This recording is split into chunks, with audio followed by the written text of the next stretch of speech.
Okay, so tip of the week, I would like to show you IPython.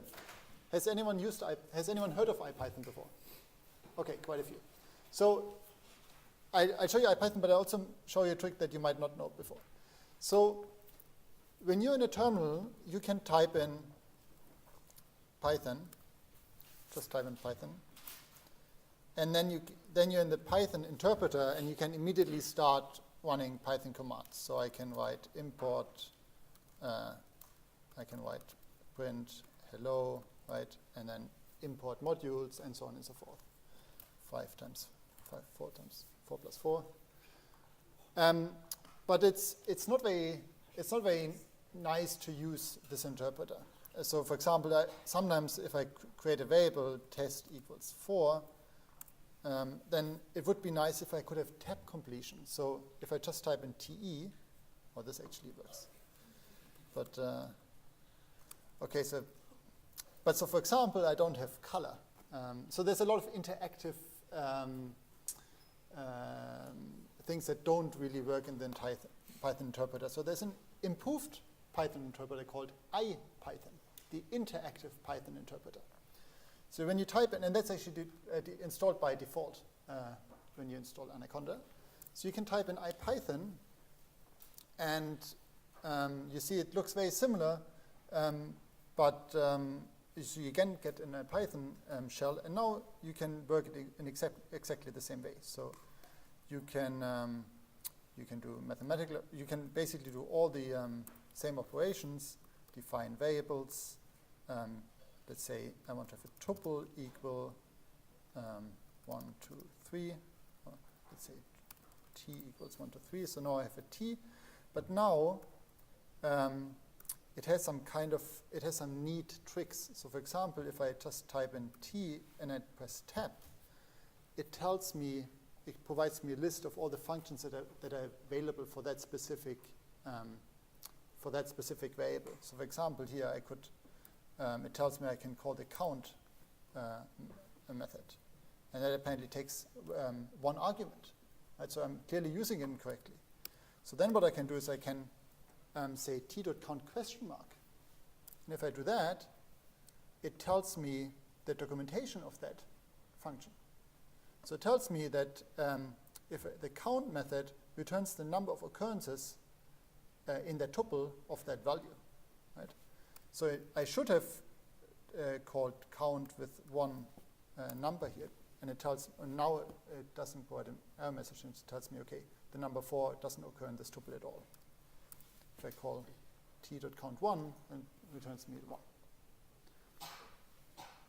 So there's a lot more tricks on this IPython interactive shell. There's an entire extension of that called IPython Notebook, and we'll have a guest lecture specifically on that topic. So that we have one person who's actually developing this IPython notebook, and he will tell you more about how that works. But there's one really neat trick that I want to show you that the IPython extension provides, and that it allows you to embed an IPython shell into your program. So let's say you have a really long script, and your script just crashes somewhere in the middle, and you don't really understand. So the only thing that you can do is you can kind of run it, and then it crashes, and then you try to fix it. You run it again, and it crashes, and so on. But that becomes really annoying if the script is slow. So maybe it takes half an hour or 10 minutes before you actually get to the point where it crashes. And so what I often do is when you add this line here, to the point just before it crashes, then the Python program will stop, and it will go into an interactive Python interpreter, and you can explore all the variables at that specific point in your program. You can change variables, you can basically do whatever you want, just like in a normal Python interpreter, just that you're in the moment of that in that program. Does that make sense? So let's say we have a simple example here. So this is some Python code here. I create a class here, which I explain later on, and then I create an instance of that class. And let's say now I want to learn what can I do at the end. So I just type in from IPython import embed. So I import the embed function from IPython, and then I call it. So now if I run this specific program,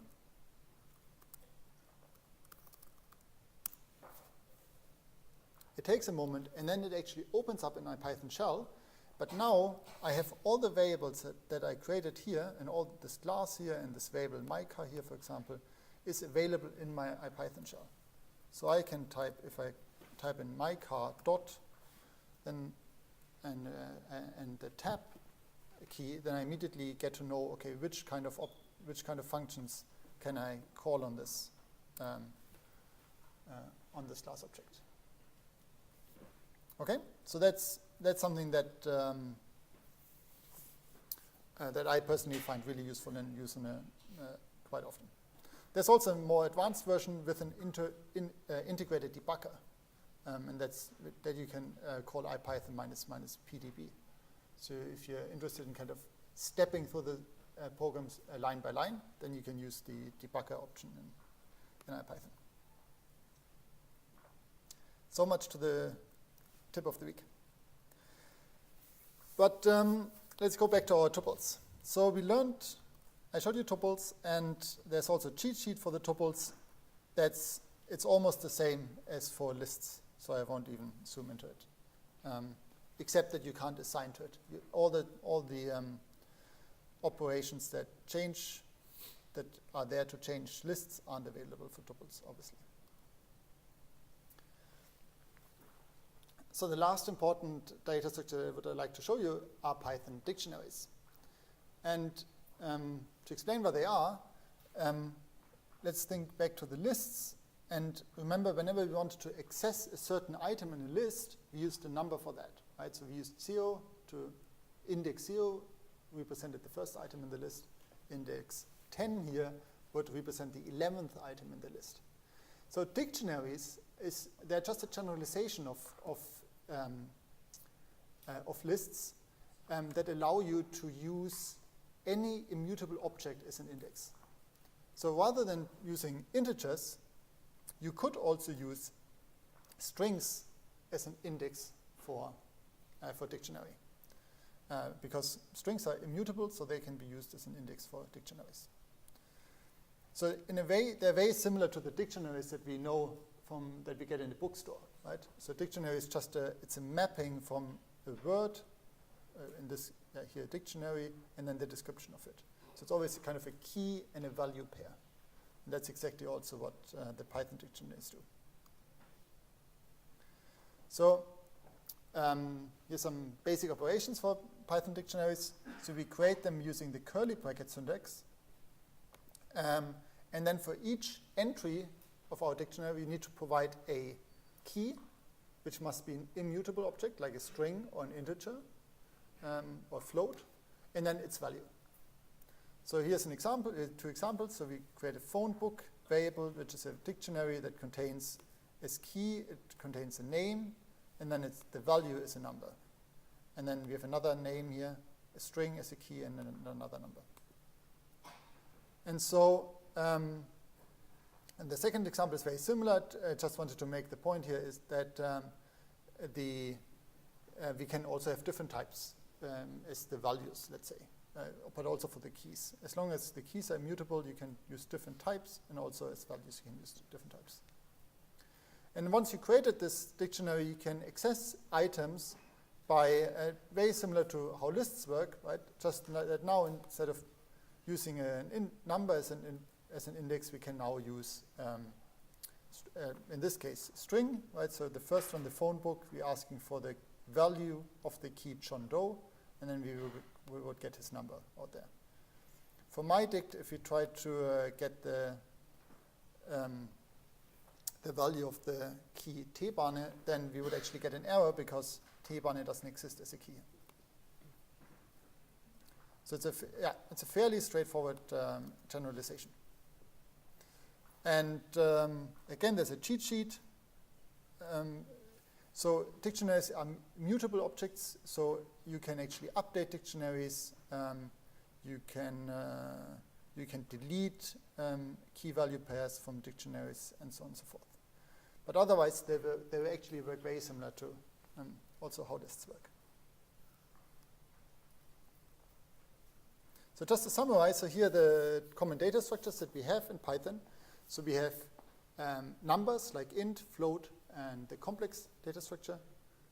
Then we have sequences. So sequences where a sequence of characters is a string. Then we have lists, and we have tuples. And then finally, we have mappings. That was the dictionary. Okay, so next, let's talk about control structures.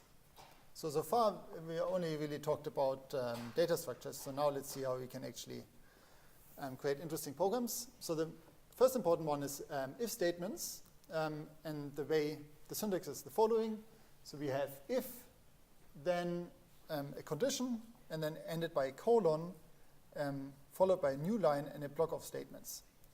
So the important part here is that the if statement needs to finish by a colon, and then the block of statements need to be indented. And they need to be indented by, the standard is 4 characters.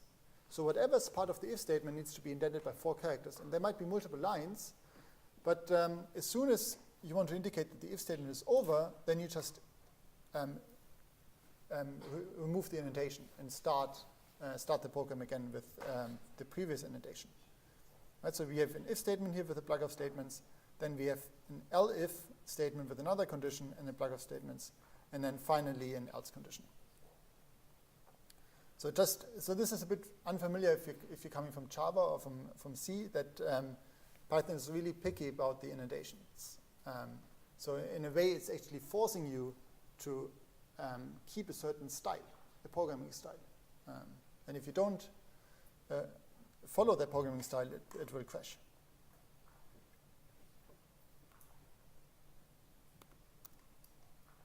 So here's an example.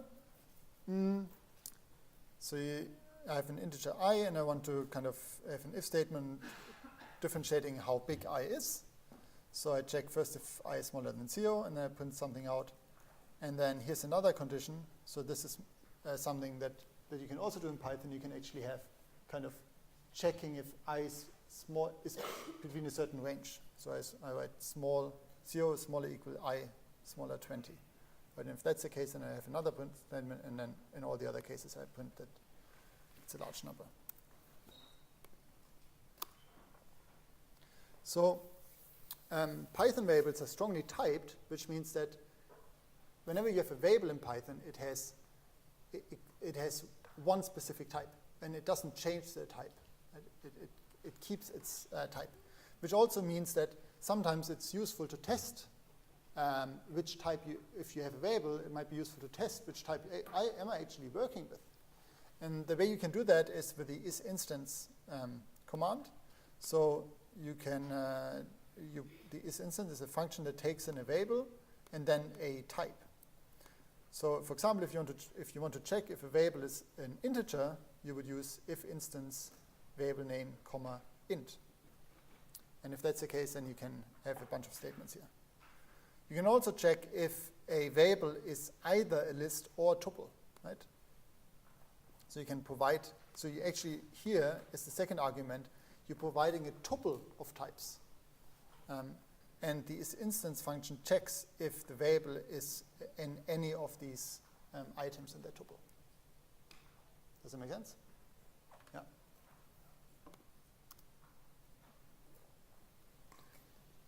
Okay, so these were if statements. Now we have loops. So we have the while loop. It essentially just evaluates the condition. And if the condition is true, then it runs this block of statements. And then it checks the condition again. And if the condition is still true, then it evaluates the statements again and so forth. So the syntax is very similar. Again, make sure that you have the colon at the end of the condition, and then the indentation is important. But otherwise, yeah, it's fairly straightforward. The for loop is used to, so the for loop is actually special in Python. It's a special loop to loop over sequences, right? So for items in sequences. So the syntax is that you loop 4 element in some list and then a bunch of statements. So some list here could be a normal list, it could be tuple, it could be also a string. Right? If you're running a for loop over a string, then actually for this variable element here, we'll get the value of each character in that string. Right? So when you're running a for loop over a string, you run the loop as many times as you have characters in your string, and the value of element will be the value of each character. If you're running a loop over a list, then you will run over each item in the list. If you're running a for loop over a tuple, then you will run over each item in the tuple. So here's an example. Let's say you want to have a shopping list. You create a list containing the strings tea, butter, and milk. And then I use a for loop to loop over that shopping list. So I say for item in shopping list. And so note now, this item is a local variable, right? It's a new variable name that we haven't used before. And that variable will take the values of each item that we have in our list. And then we can, for example, in the statements down here, we can print it out. So if I do that, I will get 3 lines, each containing remember to buy tea, remember to buy butter, remember to buy milk. Right? Sometimes it's useful to loop over a bunch of numbers, a sequence of numbers, and for that you can use the range statement. So in a way it's not quite correct, but it's almost correct.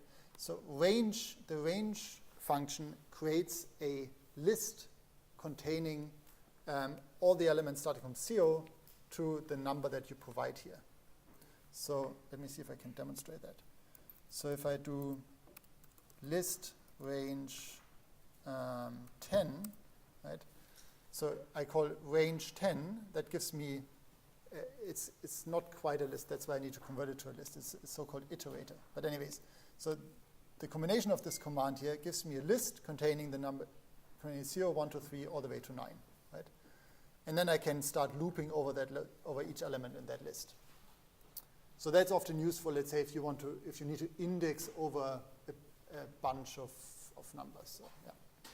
Let's say I'm interested in all the squared numbers from 1 to 10, right? Then I could do 10, and then I could square out the cube of that. Right? And so this, sorry for this, it's maybe not so clear, but you can explicitly write list of range of 10. That works just as fine. But you can also leave it out. So this.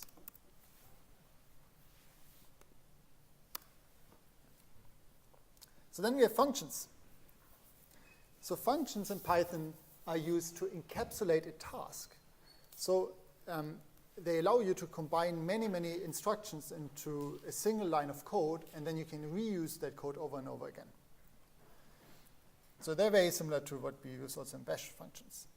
So the way you write, so here's an example where we write a function that splits up a string at a given character. So we use the def is the keyword in Python to define functions. Then we specify the function name, and then we specify the function arguments. In this case, we have 2 arguments: a string and the string that we want to split, and the character at which we want to split the function. The next line here is, you can see it's a multi-line string, even though it's really just one line, but I use the multi-line syntax. This is actually, it's a magic string because it comes straight after the function definition, and Python assumes that whenever there's a string straight after the function definition, it assumes that this is the documentation of that function. I'll come back to that later on the next lecture, but just keep that in mind. So it seems a bit stupid at first to just create a string here, but don't normally, when you create a string, right, you want to store it in a variable like this. But I don't do that. I just create the string and just have it sitting there. Don't store it anywhere. But that's because it's part of the documentation. Anyway, so then in the next line here, I take the string that that I got into the function and find the index at which the character shows up. So this position is now an integer that tells me at which position that character shows up. And if that position doesn't exist, then it will just be 0. So then what I'm doing is I check if the position is larger than 0, which means the character was successfully found. And then I return, and so this is now interesting, right? So here I return a tuple. Remember this, I can leave out the brackets, but so this is equivalent to using this syntax here. Using a tuple, returning an item of the first part of that string up to the position, and then the second part of the string. So here I'm returning a tuple, and then otherwise, if that character was not found, then I just return the entire string at the first component, and then just an empty string is the second component. Because if the character doesn't show up, right, then I just return the entire characters. The entire string is the first component. But so the important part here is, so the function definitions start always with this def, and then the function name, and then the parameters that the function takes, and some return statements that specify what should be returned by that function. So in a way, if you're not familiar with functions, so far at that point we've only defined that function, so nothing really has happened. So it's almost like writing down the recipe in a cookbook. So if we want to actually have an effect of that function in our program, we need to call it, or currently like cooking our recipe. So the way we call our function is we create a new string here, and then we say result equals, and remember split was our function name up here. So we call split, and then the two arguments that we want to provide, the string and where we want to split up the string. And then we can print out the result. And you can see that indeed the result is now a tuple containing the first component all the way to the I, and then the second component is for the rest. And so the reason why we created this function, we could have just copied that code into here, right? But the reason why we created this function is because we want to reuse that function maybe many times for different strings. So the official syntax for functions is as following. So we have the def keyword, the function name, and then we have a number of arguments here. You can also provide default arguments. So if you use equal and then a value afterwards, then the user has the option to just not provide a value for that argument, and then Python will use that default value instead. Then you have a doc string, a bunch of statements, and then a return statement. So that's how functions look like in Python. So if we create a function like this, then we have a few options how to call it. So of course we can call it with all the arguments that we specified, and then it will just map arg1 will have the value 1.0, arg2 will have the value x, and arg3 will have the value I. And that's actually, you can write out the names of the arguments explicitly, so you can write out function name arg1 equals 1.1, arg2 equals x, and arg3 equals I. And then, as I mentioned, default arguments can just be left out. So arg2 can be left out because it's a default argument. The only important part is that position arguments, so arguments where you don't specify the keyword, need to be at the beginning.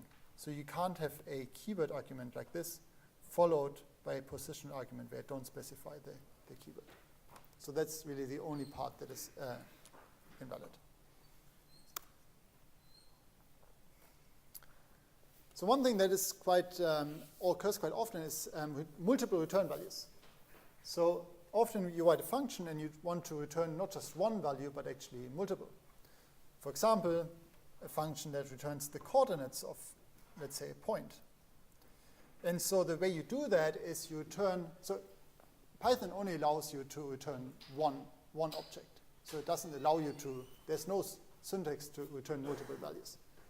So the trick is that we take all the values that we want to return, pack it into a tuple, and then return that tuple. Right? And then at the end, after we call the function, we can get the individual components of that tuple again. So that's how you achieve effectively returning multiple values. So, and the syntax is very natural. So when you have, let's say, if you want to have different coordinates, you just write return x comma y. And the reason why this works is, again, because the short notation for tuples, you could leave out the ground brackets, and so this is actually the same thing as defining a tuple in Python. So now when we call that function, we get, as a return value, we get a tuple now out, x and y, and then we can get the first component for the x value and then the second component for the y value. So that's how you would do it. But actually, there's even a more convenient notation. You can break up tuples in exactly the same way, the way you create them, just by in one line. So you can just write x comma y equals coordinates, and that will take the tuple that is returned by coordinates, take its first value and assign it to x, take the second component and assign it to y. Right? So essentially, you just need to be, the syntax is almost like, it almost looks like you're returning multiple values. You just have to be aware that actually what you're working with are tuples.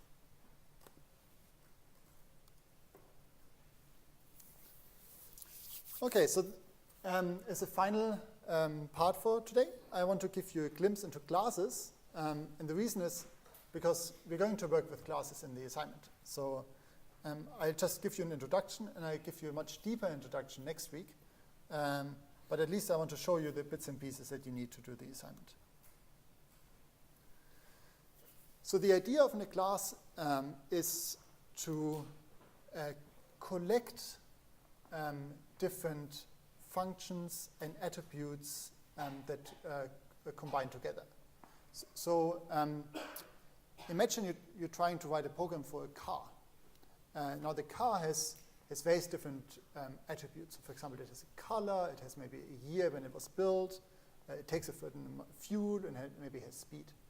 And then also you can think of a car also has a bunch of functions that it can operate on. So maybe you can start a car, you can stop it, you can accelerate it, and so on.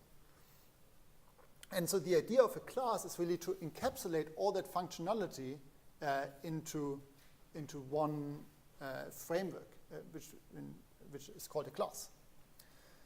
So the way you define classes in Python is you use the keyword class, not surprisingly.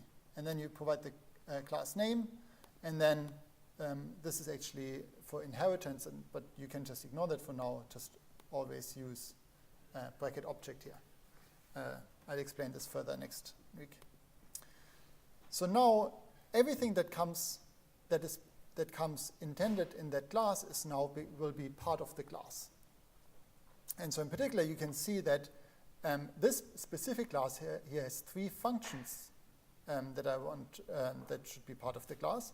There's the init function, there's the start function, and there's the accelerate functions. So the init function is a function that will always be called when you create a new instance of that class. So when you create a new car, then automatically Python will call this init function. And then once you have a car instance, then you can call the start function, and then you can apply or call the start function on it, and you can call the accelerate function on it.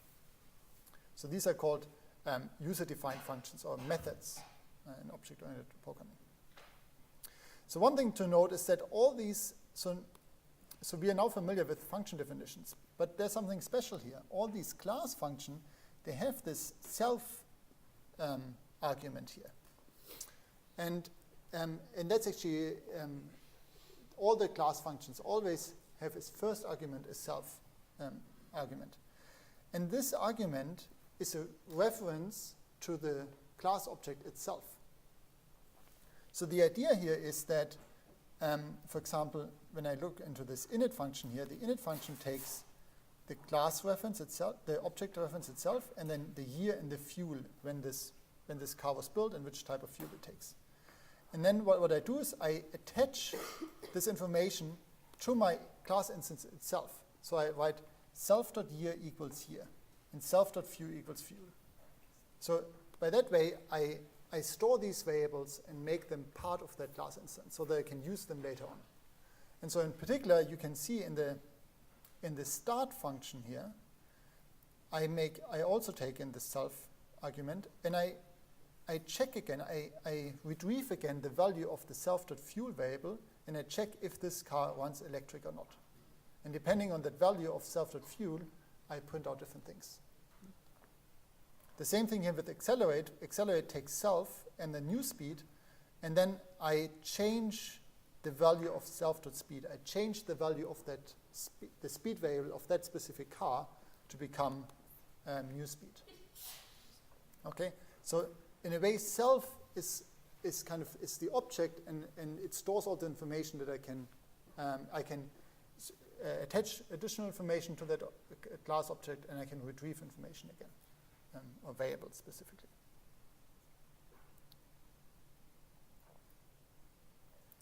So let's see. So now, up to that point, right, we've just defined what a car class should be. We haven't actually used it. So let's see how we can use this class now.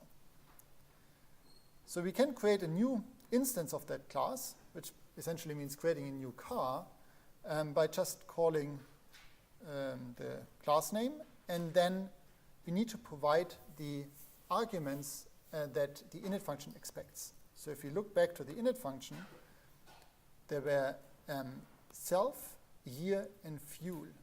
Self is something that is always neglected when you actually work with the class. So the only arguments that we need to provide is the year and the fuel. And that's exactly what I've done here. So I created a new car with a specific year and a specific fuel.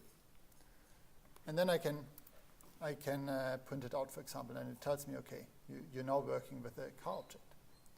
So the important part here is that when you actually call this, when you use the syntax, what's happening is that Python will actually call this init function, and then the return value of that will be an instance of that car. So there's a little bit of magic going on here, but it's just important to know. So most classes that you will write will have an init function. So now once we have that car, we can start calling the functions that we defined on it. So for example, we can call mycar.start. And then if you do that, we're executing this function here. So if you do that, then it prints out boom because I'm running a benzene car. So now I could accelerate to a new speed equals 100. Okay. So I can also now, with this car, I can now print all the variables that are attached to that car. So for example, I can print out mycar.year, or mycar.fuel, and mycar.speed. These are the three variables. And specifically, these are the variables, you can see it up here in the class definition. This is the reason why they exist is because I did this in the init function, right? I used self.year equals year, self.fuel equals fuel, and self.speed equals 0. This is where I attach these variables to my class, and that's why I can access them again down here. So, for example, I could now do mycar.fuel equals electric, let's say. I could change the fuel type of that car. And then if I printed it out again, so it's mycar.start. So now you'll see it actually, now it runs silent, okay? So you can not only just get these class variables, but you can also change them. And that will have an impact on when you run the class functions. So the init function, there was this is a so-called a magic class method, and it's because it's something that is kind of magically called it's called without you explicitly calling it. And so the init function was called when you instantiated the class. There's a lot more magic functions that Python comes with. And the reason why we have them is that because mostly of convenience reasons. So the point here is, for example, let's say you take a car and you want to convert it into a string. This happens, for example, automatically when you print out an object like a car. So really what happens is that internally Python will call 8.__string__. Right? So it will actually call a method of that class to try and get the string representation of that class. If that method is not implemented, like for our car case, we didn't implement this string function, then Python will just fall back to default string representation. And there's a lot of other things, like if you're trying to check the length of a class, then actually it runs Python tries to call the __length__ method. If you're trying to multiply two class objects, then it calls the mul method. If it's trying to, if you want to add two class methods, then you call the add method, and so on and so forth. And so for your exercise, you will have to do exactly, you will have to implement, so your task is to implement a polynomial class, so the class that represents polynomials. But we want to, it's nice if we can kind of, the task is then that you extend in such a way that you can actually just add two polynomials or multiply two polynomials with a natural syntax where you can write C equals A times B, and A and B are two polynomials. And the way you achieve that is by defining these mul functions and add functions, right? That's how you do it. So I want to show you a specific example. Let's say we're looking back in our car. Currently, if I just try to convert that car into a string, I get a really ugly message, or not ugly, but not very informative. So now let's extend our car class so that it also implements the magic string function here. So it's exactly the same definition as before, but now we have an additional function that is called, it's a magic function, it's called __string__. And so this function is supposed to return a string representation of that class. So what I do is it also takes the self attribute. So I return this is a car from placeholder driving on placeholder at speed placeholder. And then in these placeholders, I plug in the specific values of that car. So self.year, self.fuel, and and what was the last one? And a certain speed. So now, if I do this again, if I now ask for the string representation of that car, I now get, it's now magically, this function is now magically called, and I get a much nicer representation of that. And so I can also, this also happens if you're trying to print out a specific object, right? So objects are automatically converted to strings before they're being printed out. Any questions? Yes? I noticed you didn't have a default in the init function. Is self a Python reserved keyword? No. So you can actually have anything here. It will just work the same. Self is kind of an industry standard. Oh yeah, so now I need to change it. So if you change self everywhere, it'll just work the same way.